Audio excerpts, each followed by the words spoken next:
السلام عليكم ورحمة الله وبركاته. أهلا بكم في فيديو جديد في بيبي شارك جوه التانك. النهاردة فيديو جديد عن أقلمة سمكة جديدة كنت مستنيها بقالي شوية حلوين. السمكة دي هي الموسكيتو راسبورا. طبعا أنا مش عارف، أنا خايف أوريها لكم عشان خاطر حرفيا مش هتشوفوها. دي لسه جايبها دلوقتي من عند عمنا محمد حلمي. جبت 8 منهم. هي لسه صغيرة جدا، يعني قد زريد جابي كده مثلا. هي جميلة جدا، لونها بيبقى مدي على أحمر كده حلو. عايزة بس تتغذى، لسه صغيرة، لسه جاية في الرسالة اللي لسه جاية من كام يوم دي. فهم 8 سمكات. بدأت إن أنا هنزلهم على وش المية كده زي ما هم بالكيس مقفول، عشان أقلمهم. وبعد كده هم بقالهم دلوقتي تقريبا داخلين في النص ساعة. هم طبعا حجمهم ضئيلة جدا. أنا هحاول إن أنا أوريها لكم، مش عارفة تبقى باينة ولا لأ. هي اللي واقفة دي طبعا هي مفيش اصلا، يعني الحجم صغير جدا. دي الموسكيتو راسبورا، سعرها تقريبا حاليا عامل 35 عند محمد حلمي، وهي جميلة. دي الهاف بيك اهي تتمخطر، راحت فين؟ مخطر تحت الكيس اهي. اللهم بارك. طبعا البامبل بي اللي شاف الفيديو اللي فات للأسف الاتنين اتاكلوا، ماليش نصيب فيهم. ممكن يكون بقى مشكلة من عندي في الأقلمة أو حاجة. الواحد هيحاول يحسن من نفسه الفترة الجاية. هبدأ أفك الكيس زي ما عملنا المرة اللي فاتت.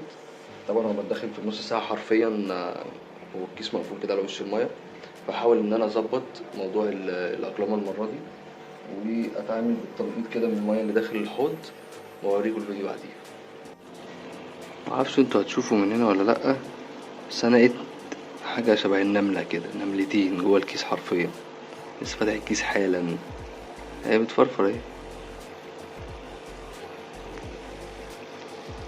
هي دي شبه النملة، صغيرة جدا.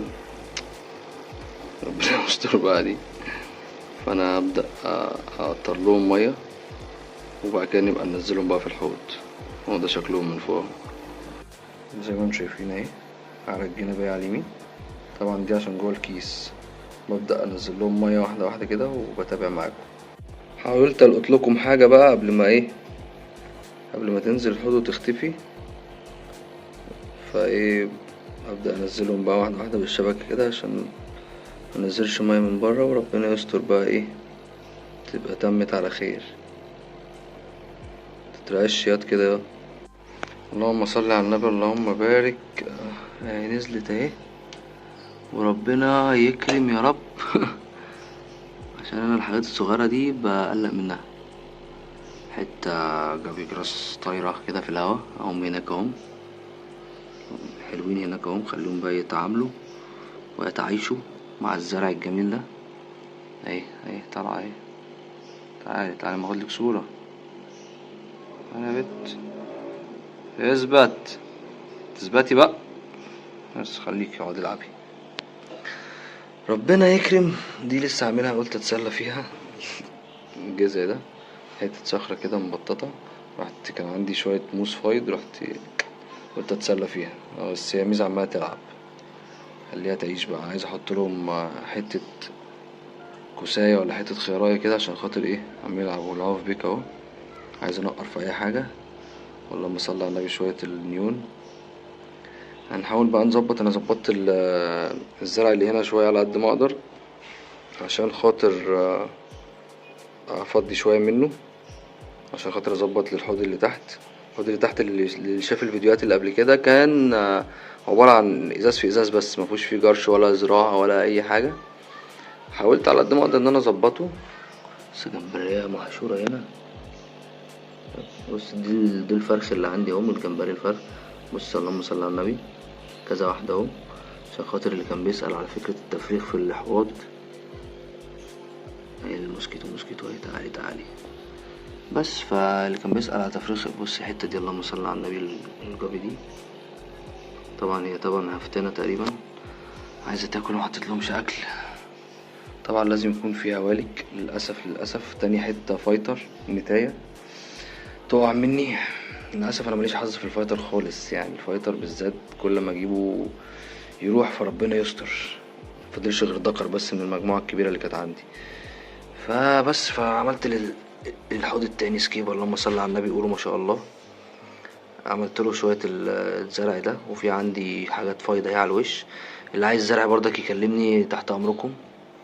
الاسعار يعني حاجات بسيطه كده. شويه لوجيا ريبنسس و اسمه ده، عندي سيسفلورا، وفي فيلسناريا، وظبطت شويه حاجات تحت كده. ولسه بقى انزل الجابي جراس، هبهدله هنا كده في الحوض ده، هنطوره كده. وطبعا طبعا الحاجات اللي بتبقى زي كده عارفه مجراها. زعبولة الحنتيرة بتاعي ده، انا فصلت له الموتور، معرفش راح فين، حقيقي معرفش راح فين. حنتيرة،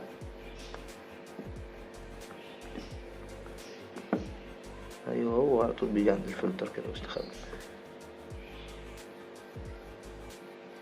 بنت الكلب نزلت، الفايتر نزلت، هو هيجي عليها. كنت مديله حتة مولي كده وقعت برضك، يتعامل بقى. وفي حتة صورت كده، خليه بقى يتعامل، والحلزون ده يتغذى برضك هو كمان، وربنا يكرم بقى. ده كان فيديو لطيف ظريف في الأحواض. وطبعا كالعادة لازم يبقى في خساير برضك، ربنا يستر عليا وعليكم. فدي كانت حاجة بسيطة كده. ما تنسناش بقى باللايك والشير والكومنت اللطيف، واي حاجة عايزين تسألوا فيها. لو انا عندي المعلومة مش هبخل عليكم. لايك كتير على الفيديو، كان فيديو لطيف. هستنى، ولو في اي تفاصيل تانية عن الرسبولة حصلت في خلال الايام اللي جاية هبقى اتابعكم بيها. سلام. تحبوا انتوا الفيديوهات دي؟ فقلت قبل ما اقفل تاني كالعادة زي كل مرة ابدأ ايه يعني، لما بيكون عندي حاجات ميكس كده ممكن يتظلموا من القراص، فبجيب القرص وافتفته كده على الوش. هما بقى ايه، اللي على الوش بياكل واللي تحت بياكل، اللهم صل على النبي. هي بتاكل ايه بعد ما كنت اكلمتها ونزلتها بشوية، وبقيت السمك الله اكبر. ربنا يكرم كل واحد، عشان يحاولوا يسيبوا الجمبري اللي في الحوض شوية بس. دي كانت جولة لطيفة كده، نحاول ندي ايه قرص تحت، نشوف الدنيا فيها ايه. طبعا دي ايه الحتة بتاعتها التانية ماتت، فنحاول نشوف لها ايه حتة انجل كوي كده، وده منكبره. طبعا في حاجات من انجل الهاي فين دي معروضة للبيع، لو حد عايز حاجة برضك يكلمني. وبسيب لينك الواتساب جروب على في الديسكريبشن تحت. ده الديسكس، نفضفض كده الدنيا عشان كله ايه ياكل ويتبسط. شكرا، سلام.